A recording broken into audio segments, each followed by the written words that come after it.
member for Bowman.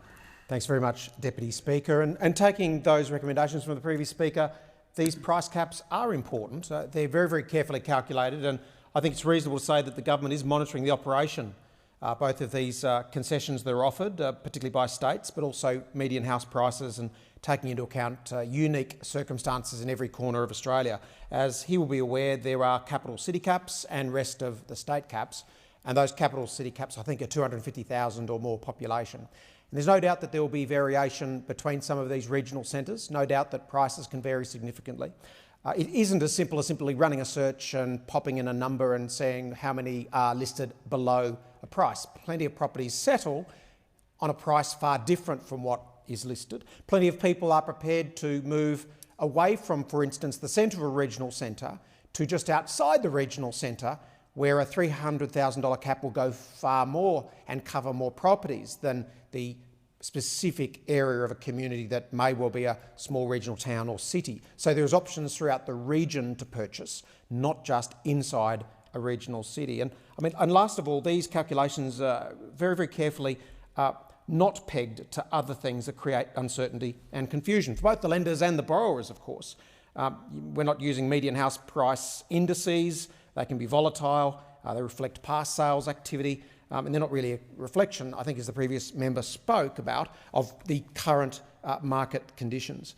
But I want to go back a little bit in history prior to what I think is a really important move into home saver arrangements for single parents. And this is an extremely important addition to the original deposit assistance scheme, which has been successful, which has seen extremely low, if not negligible, default rates. And that's very encouraging, because if we go back to 2018, when this conversation initiated, the great concern, of course, was that any assistance with deposits could lead to high default rates and to overheating housing markets. And the first conversations about a deposit assistance scheme emanated from my office in September 2018, at a time when there was no other discussion about this topic.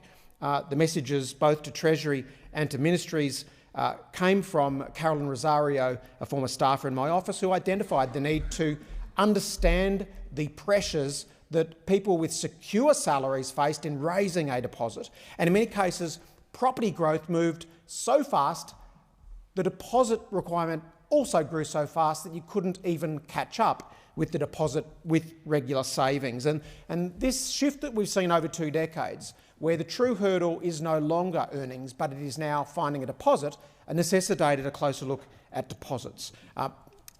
Young electors were telling us they can service these loans without any problem. Their issue is having to raise $50,000 or $80,000, and we talk about the bank of mum and dad. But nothing is more unfair than allowing a certain cohort, because of good luck and their parents, to be able to purchase while others are locked out forever. And this is the understated element of both home saver systems and deposit assistance, is that we now provide this to people of all backgrounds, and an important extension that we're debating in this legislation to take on the challenge of single parents and predominantly single mums to be able to leave the conditions of unreliable and tenuous rental and find themselves owning their own home.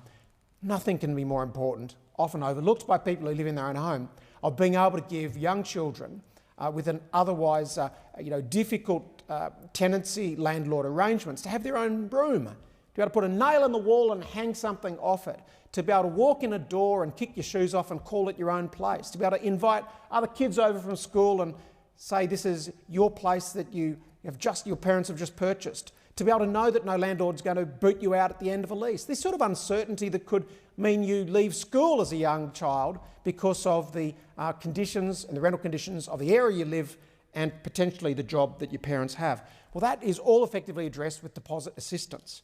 In a rapidly moving property market, as we see right now post-COVID, and we see confidence coming back to real estate, again we see people desperate to get onto what we call the property conveyor belt. And as they tell us repeatedly in this chamber, they tell us from every corner of Australia, once you're on the escalator, you're on it for life, and property ownership sets up on a decision tree a completely different pathway of choices. In prospect theory, we know, and choices of whether we take risk or benefit, whether we have risk aversion towards loss or are prepared to, take a gamble with buying a home.